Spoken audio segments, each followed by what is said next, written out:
డాక్టర్లు కూడా చేతులు ఎత్తేసిన అటువంటి రోగాలను, అటువంటి అనారోగ్యాలను దేవుడు ఈ రోజున తన సన్నిధిలో బాగు చేస్తూ ఉన్నాడు. హల్లెలూయా. నా యేసయ్య హస్తాలు స్వస్థపరిచే హస్తాలు. బైబిల్లో చూస్తే చాలామంది కుష్ఠరోగంతో బాధపడుతున్న వారిని, గ్రుడ్డి వారిని, పక్షవాయువు గల వారిని ప్రభు స్వస్థపరిచాడు. దేవునికి ఏదైనా అసాధ్యమైనది ఉందా? దేవుని హస్తాలు ఏ హస్తాలట? స్వస్థపరిచే హస్తాలు. క్రైస్ట్ టెంపుల్లో కూడా ఎన్నో అద్భుతాలు దేవుడు చేస్తూ ఉన్నాడు.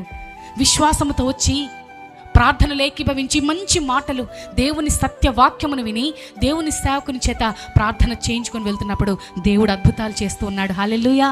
మరల వచ్చే వారం వారు సాక్షులుగా వచ్చి నిలబడతారయ్యా, మాకు కొంత సమయం ఇవ్వండి, మేము సాక్ష్యం చెప్తామని. ఇది మనుషులు చేస్తే జరిగేది కాదు. ఏమన్నాడు ప్రభు? నిన్ను స్వస్థపరిచే యెహోవాను.